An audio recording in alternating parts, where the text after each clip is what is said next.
Welcome to the Mortgage and Mindset in Minutes podcast, and I'm your host, Tiffany Rose, where you'll get a little on mortgage and a lot on mindset. Hey everybody, Tiffany with Guild Mortgage here, and I'm here with my very long time good friend and real estate investor, Beau Eckstein with Emerge. Hey, Beau. Hello, thanks for having me. It's exciting to be here. I love it. So he and I have done interviews together before and in the recent weeks, and I just wanted to really bring him on to part of the summit to talk about a little bit about his background, of course, what he's doing now, how he serves the community, and really out of the whole United States, and a little bit of his YouTube successes, and talk about that fun stuff, the mindset. So we're going to cover a lot of territory today. Is that good with you, Beau? It sounds great. I'm excited. Okay, cool. So just give me a little bit better of an introduction. So give me details on what you do right now. And I know it's commercial finance, but dig a little deeper on that for me. Sure. So I've been in lending for over 20 years. Started as a residential mortgage broker, actually was mentored by you, Tiff. You taught me the business. And so I'm very grateful for that. I learned, cut my teeth with you, and it was a great experience. From residential lending, I was always kind of searching for something I really like to do, and I always had a passion for real estate investing. So I started doing hard money lending right after the downturn in like 2010, 11, and learned that business inside out. And I started helping real estate investors create wealth through buying and selling real estate, mostly in the beginning. So they would be purchasing fixer-upper houses, and I would structure the private money to finance these structures. I've done a lot of new construction projects and so forth. But after a while, I said, oh, well, if these guys can do it, I should flip houses. So I started flipping houses. And I've always been a lifetime learner. And I was always researching, like learning how to use YouTube and social media marketing. And then started doing the house flipping. And then sure enough, I got casted to be on a TV show. So I was on a national television show for HGTV for flipping houses. I remember that. Yeah. That was in 2013. And then I continued with my commercial lending business. And then I started branching out into doing SBA financing, a lot of big developments and things like that. So I could do SBA placements. So I work with a lot of banks, non-bank SBA lenders. So I help people that are buying franchises. I help people that are expanding their businesses. I help people that are building hotels and multifamily properties. I'm also a managing director of a company called Pace Equity, and we're a private direct fund, which we provide C-PACE financing. So it's for green builds. When people are building green, we actually give them more equity into the project with C-PACE financing.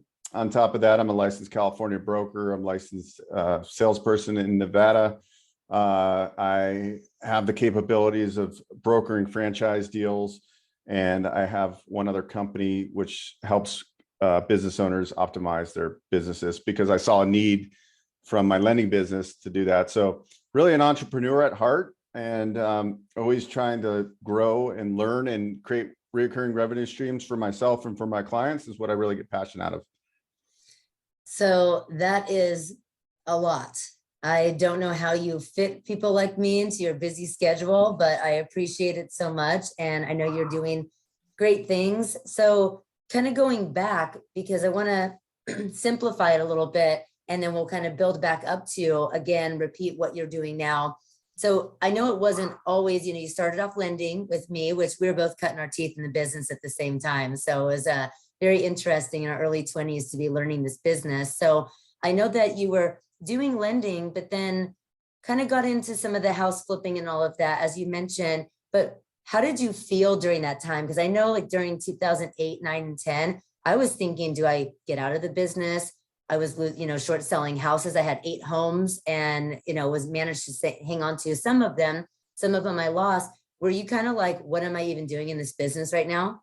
So I didn't go to college. Real estate was always a passion for me. I thought I was really smart when I was young because I knew the lending part. I started buying too many houses, like many of us did. And then I was buying in the worst locations to buy at that time, which was all over Nevada. At the time, I lived in I had a house in Lake Tahoe, and I had a house in Las Vegas. And Las Vegas market went down like 60%. So I remember I called my mom in 2007 because I was so heavily leveraged that the minute the downturn happened, I called her and I was like, I don't know what I'm going to do. I can't make my note payments on my houses. I just bought a brand new house here in Las Vegas. I have, 100,000 plus in credit card debt. What am I going to do? And all I could do was move back to the Bay Area from Las Vegas at the time. And I sold what I could, and I got foreclosed on. I had $100,000 of charge-offs on my credit cards. I should have filed bankruptcy, probably. I didn't. I wrote it out. And then I came back to the Bay Area, and I was like, well, I don't have a college degree. I don't know anything besides real estate. So I was selling houses and doing loans, but at that time, it was hard to do loans. We couldn't make any money. So it was, you guys got to remember, like, we went from making tons of money in the mortgage business, and all of a sudden that business was frozen. So it was a really hard time. You talk about an early midlife crisis. That was it for me. Yeah. And granted, banks were closing and everything was happening, but basically I just tried to pick myself up, right? I said, okay, like, you can do this, I hit my lowest point. I think it was end of 2007, early 2008. And I had no money. I didn't want to ask my parents because they already had bailed me out a few times. And I was talking to my brother on the phone. My brother's always been good with his money. And I started to cry. And when you're in your 20, I was 28 or something like that. And when you're crying, you don't really, granted it's my brother, but you don't want anybody to see you crying, right? Like, usually a lot of the guys I know, they would never cry in front of somebody. As you get older in life, you learn that it's okay to cry as a guy. Right. It's okay. But I cried and I was like, I don't know what I'm going to do. And I'm like, my brother's like, let me lend you some money. So he lent me $5,000. And after that, I never looked back. My life got back up. I worked hard. I continued to grow. Have I had struggles throughout my real estate career? Of course. I've gotten into projects that were over my head, and I had to make $13,000 a month payments on a big loan, that hard money loan. And, that's scary. I've had a lot of successes. But what you learn is that the only way you fail is if you stop. Okay, you're not gonna fail if you keep going. That's the bottom line. That's what. Yeah. If anything, somebody listens to this, like, you got to believe in yourself, and even in your darkest moments, just keep going. Just know that you need to keep going. And that was the important thing for me, because we all have our demons. Even these highly successful people that we know, we don't know what's in their mind, and some of them have more demons than you could ever imagine. So just know, keep going. And I tell myself that to this day. And that's why I like David Goggins' book, Can't Hurt Me. He was in the Navy SEAL guy. I love that. And when I'm at the gym and let's just say I'm doing push-ups and I crank out like 15 and I'm getting tired, I go, you know what?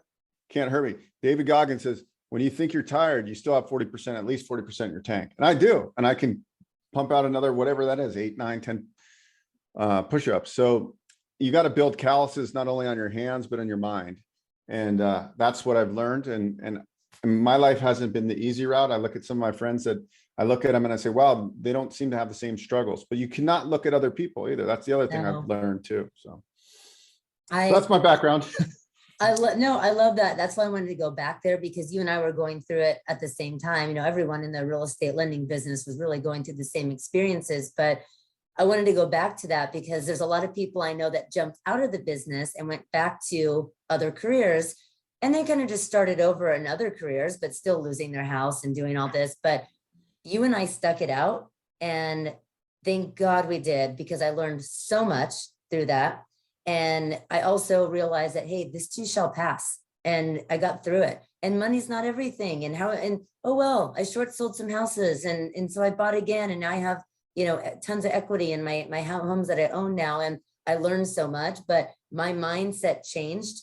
But I'll tell you, when you just said, I wrote down crying, because when you said you called your brother and you were crying, that's the only time I've ever called my mom crying like that, especially over like finances. My payment, I had a NAGAM loan on myself. So for anybody in the industry or anybody listening to this that owned a home during that time and thought, oh, lenders are pieces of crap and they were giving us bad loans because they wanted to make, we were giving ourselves NAGAM loans and interest only loans and stuff because we really believed in the product, because that's what we were taught back then. I called my mom, my payment had went from, I think like $2,000 a month to like $7,500 a month because it recasted. I couldn't afford it. And I called her crying and she's like, I'll never forget that day. But I moved out of the house, I short sold it, moved into one of our other properties, ended up building a beautiful backyard in it because I went and kicked butt and I stayed in the industry, built a cabana with a bathroom and kitchen back there and everything. And I just kept hustling, but it changed my mindset. And I actually loved that house more than the house that I short sold. So for people listening, maybe didn't go through the crash necessarily, but you got to keep going and pushing, and you're gonna get successful. You're gonna find that and keep learning and growing, right? Oh yeah. I'm a life, like I didn't go, like I said, I didn't go to college. I've taken so many courses actually because of COVID now. Like the thing I miss most is I used to go on weekend, like I would call them like vacations, but really my friends would laugh at me because I would go on educational retreats. I would call them. I'd go to like a house flipping boot camp, or I would go to like learn how to like, borrow private money and all these different personal development and real estate related kind of boot camps and stuff. And that was my fun. I granted some of them were in San Diego, and yeah, I enjoy, but I like to be on vacations. I like to be around like people that inspire me because I need energy in my life. I only get energized around people that are highly motivated, like entrepreneurial people. And so that for me, that's a better vacation than just sitting on the beach doing nothing. Now, granted, I do love those as well, but Yeah. but I need the stimulation of other people's energy. It's a weird, I don't know how to exactly explain it, but if I don't have that in my life, you kind of like go cold. And because I've been mostly working at my house lately, I'm like, I need to go get around people, even though I'm on Zoom all day. It's still, you need to be around, you can feel people's energy. And so I need that more of that energy in my life because it inspires me. And yes, and some people in life, they're the Elon Musks of the world, and that's awesome. They do great things. You got to find what your thing is, what your thing is, what you really want in life, and then go after it. Then you got to create like a simple replicatable process to do that. And I've never been a systems guy, but that's like what I'm learning. Another thing I could tell people is that create simple systems and replicate that, because that's how you get successful. Yeah, absolutely. And I do hear what you're saying because I love learning and I have to nurture. You and I both have that like entrepreneurial spirit that we need to nurture. So I love going on retreats and things like that, where there's a little bit of vacation, but a little bit of learning. And one thing I want to touch on that there was a really good point that you just said is, it does take time. And if you can just keep feeding that passion that you want to do. I heard something recently that said, if you get 0.01% better every day, because you don't have to absorb everything you learn when you go on these retreats or listen to a podcast and apply it all the next day. You get 0.01% better. If you do the math on 365 days a year, times that by 10, you get like 36% better in your whole life. I mean, so if you can just keep pushing, and it does take time, but that's the ticket, right? It's just sticking with it. Look how far you've come. You've gone from just learning the lending business, which is difficult enough, right? I mean, all the guidelines and all those things, house flipping, TV stuff. Now you're doing all the stuff you rattled off in the beginning. To me, I was like mind blowing. I have so many questions about it, but you just kept getting 0.01% better per day, and look where you're at, right? Yeah, I mean, it's a progression, and that's the thing. We always say, just move the needle 1%, move the needle 1%, keep on moving it. And over time, the other day I was at the gym with my wife, and this younger guy came up to me, and he was like, I was like doing deadlifts, and he's like, you guys are the most consistent couple ever. Like, cause we're at the gym every morning at like 5 a.m. And it's like, because it became a routine for me. It's so easy now. Like the first thing I do is, wake up, drink my coffee, and drive to the gym. And it's just so easy. If I don't do that now, my day is not the same. So like, what kind of routines? And before I go to bed, I'm listening to a podcast, something I want to learn, something, and then through the day I'm working and doing whatever, but that's kind of my routine. Like it's quite simple. And it actually, it's the way your enjoyment. I think most people's enjoyment, when it really comes down to it, most people's visions in life are kind of similar. We all like our Netflix series. We all like being foodies. We all have the same passions as far as like, we want to have like, we all visualize this life of like flexibility where like, hey, I don't want to go in the office today. I want to go to the beach and bring my laptop. Not that I don't like working, but I want to have that freedom. And Yeah. so that's what I love about the real estate business is that, and the entrepreneurial space is that you start learning to leverage more and learn tools and tricks where you can start delegating and you can get virtual assistants in the Philippines and in Mexico working for you. And that starts becoming really powerful. And then surround yourself with a network where people are a lot more successful than you. People that have created like companies that are worth 100, $200 million and learn what they're doing. And it's just like, guys, there's so much free information. Just go on YouTube. Yeah. Hence why neither of us went to college, and I feel like we're both successful, very successful, right? So you don't necessarily need college these days. There's podcasts and audibles, and there's even I just listened on Blinkist the other day. So have you heard of Blinkist? Is there anybody listen? It's so awesome. So I don't have a lot of time to read books. Plus I fall asleep if I read like 3-4 pages. So I have to listen to them when I'm driving. Blinkist, you can go on and look up, like I just listened to the 80-20 principle. Listen to books. It gives you like the highlights in 15 minutes. So talk about the 80-20, you know, I mean, I finished a 6-hour, 8-hour book in 13 minutes and I listened to it twice to make sure I caught all of it. But I think that we've been trained over the years to have a lot of, with the corporate America and everything, have this mindset of if you don't work 8 hours, then you should feel guilty.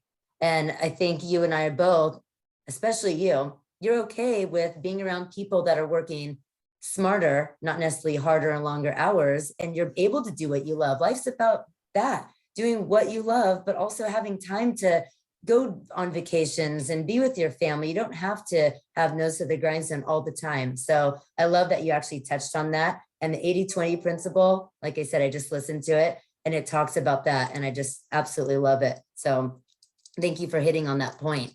So I wanted to also, talk about, where does somebody who wants to work with you, or it's a good idea to work with you, where does somebody start, like scratching the surface? Like, I want to be an investor. I want to reach out to Beau. I need 100% financing. What kind of things can you simplify for those that are listening, where they just like need to make a move? Sure. So first thing is that you should go on I would probably suggest going on a biggerpockets.com, which is like a place to start learning about real estate, and just start going through all the most recent podcasts and start listening, just like listening to people's conversation, how they started, what they did.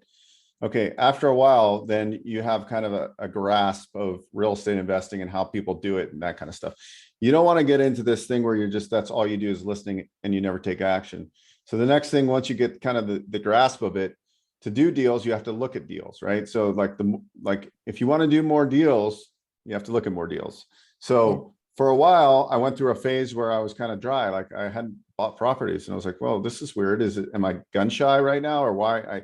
The market's appreciated. And then all of a sudden this year, because I put down on my goals, I'm going to buy X amount of doors. And what did I do? I started looking at properties, right? And then I started calling agents, like in Pennsylvania or Indiana. And I said, hi, this is Beau. I'm an out-of-state investor, but I was calling you on this listing. Can you tell me a little bit more about it? And I built rapport with people really well. So if you want to start buying properties, and there's off-market deals, you're going to learn about how to buy off-market deals through wholesalers. But if you're buying cash flowing properties, you can to this day, you can still pick them up off the MLS, right? And there's a certain art of building rapport with people.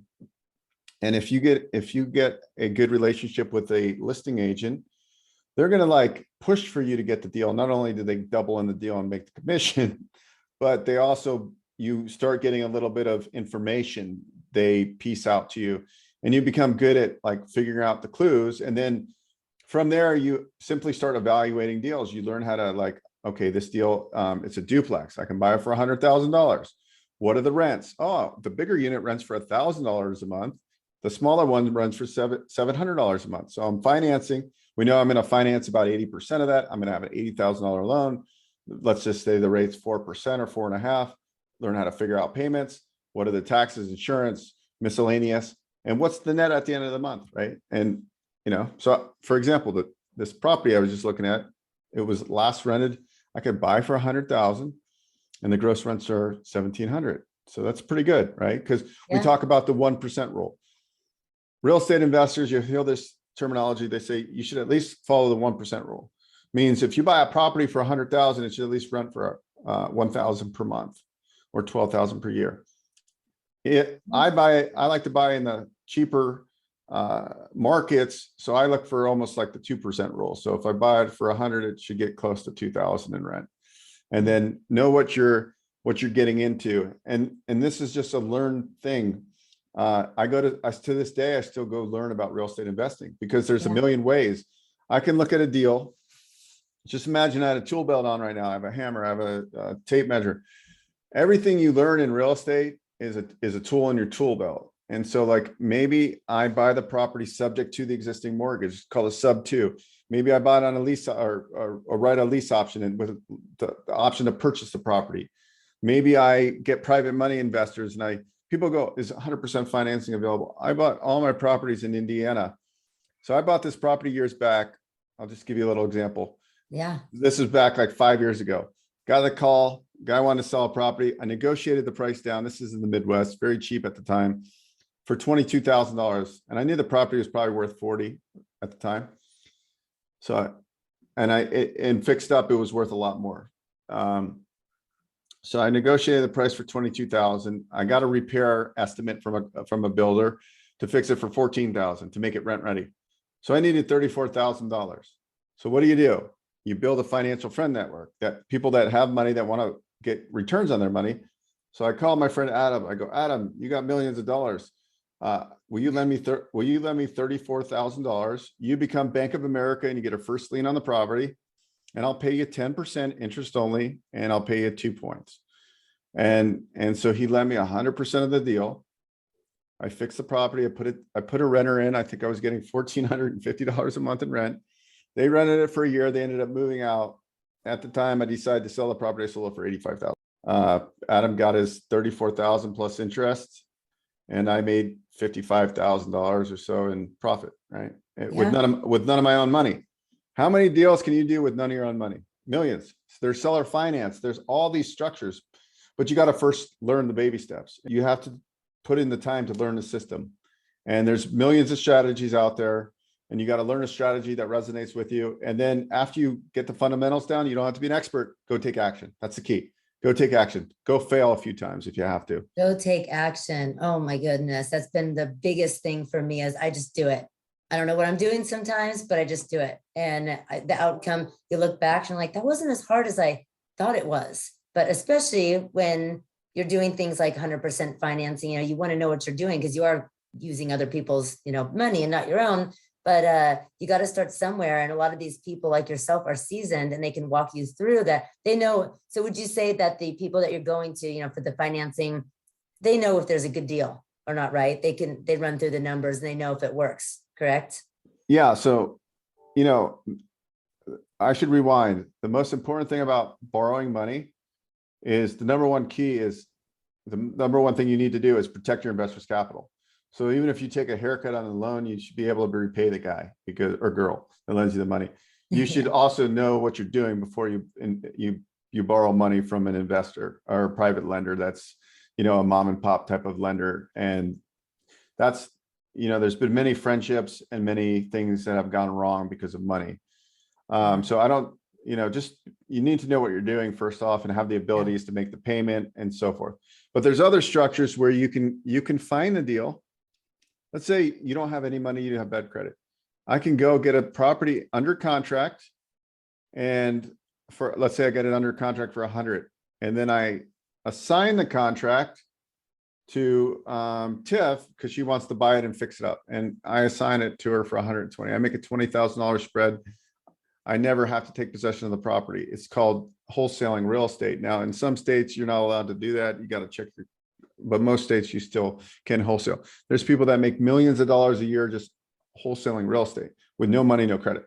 So there's no excuses. You just need to pay your dues and start getting educated, whether that's YouTube, whether that's Bigger Pockets, whether that's reading a book, listening to podcasts. Yeah.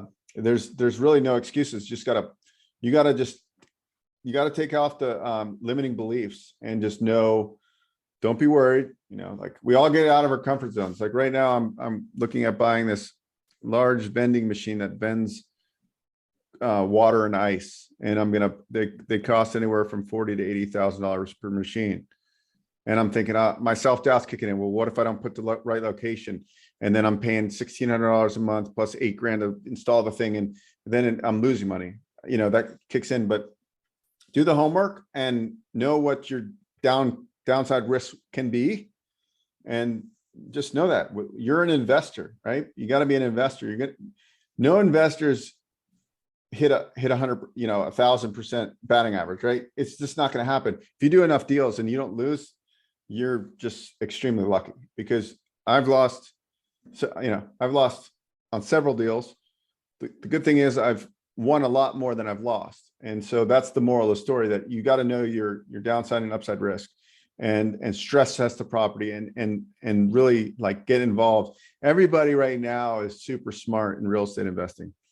Everybody.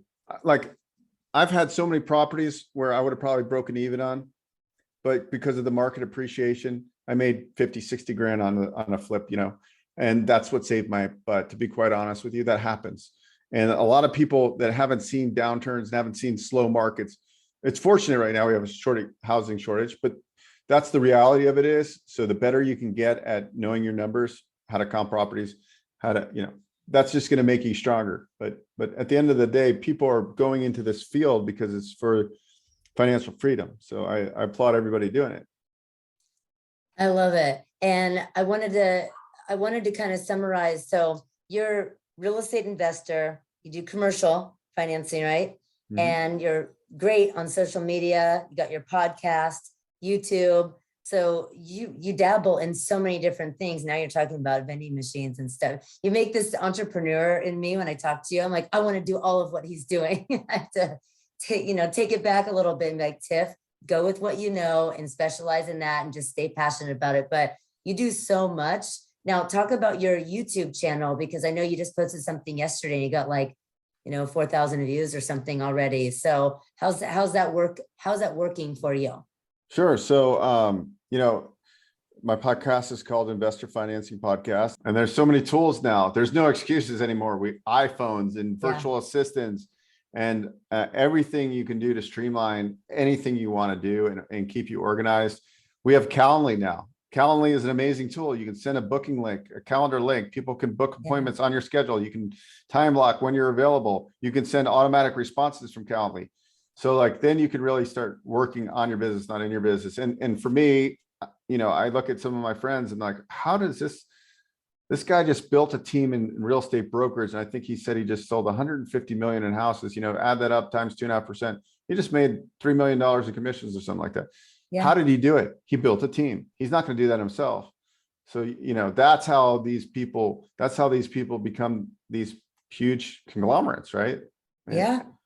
And I would definitely tell people listening, if you're loving what Beau is saying and you're inspired, which I definitely always have been and still am, maybe get an accountability partner, somebody that you guys are like, hey, what is this 0 down financing? How do you find this? Or, talk to a lender, start planning out how much can you afford per month? Can you go traditional financing? Do you have to do hard money? Do you want to borrow equity out of your house? But maybe get a partner, because that is the stepping stones of building a team. And then you go on, you do some transactions with that good friend, that person that you trust, and then you get a virtual assistant and you just keep on going. And that's how it starts. That's how the success will keep growing. So it's really good points that you're all touching on. And I love your YouTube stuff. Your content's amazing, your podcast. I will definitely make sure that everybody has all your information on how to get in touch with you. And do you have anything right now that you specifically want to promote or discuss or encourage people to look into for you?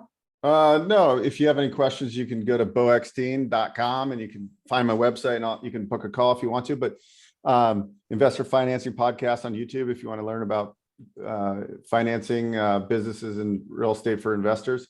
But I think the thing I learned is that you look at any industry and you can learn so much. So going back to this whole ice vending business, I researched who produces these machines. And then I learned that, whoa, you can finance these with equipment finance. I just got approved to finance the whole machine. Easy. So I could just literally go and buy 5 of these machines right now with no problem. And so not that I'm going to, because I have to test it out. But the fact is that you learn all these tools. Like another tool is that you can have an LLC or a corporation. You can build business credit. Your business credit has its own credit score. You can get credit cards in the name of your LLC that don't show on your personal credit, because what did I do wrong? I went out and flipped houses, used my credit card, charged up 100 grand in credit card debt. My scores went from a 720 down to a 580, never missed a payment. If I would have done that in the name of my business entity, it would have never reflect my, and you know what?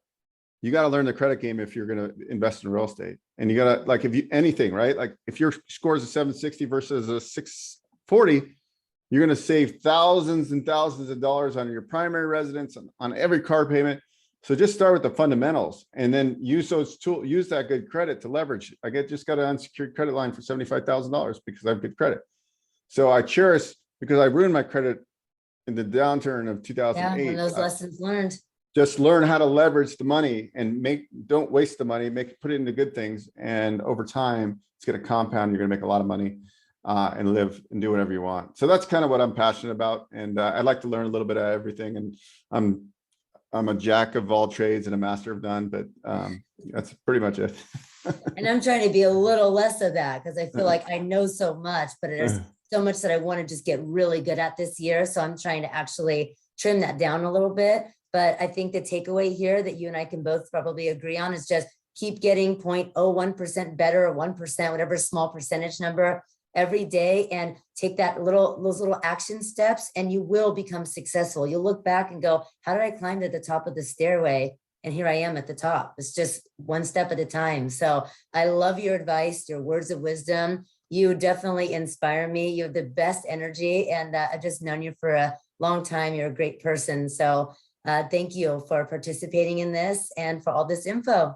All right. Well, thanks for having me. It's a lot of fun. I get pumped up when I talk, and I've had my caffeine and my gym workout, so I'm pumped up now. I love it. So thank you so much, Beau. Love your energy. And thanks everybody for watching and listening.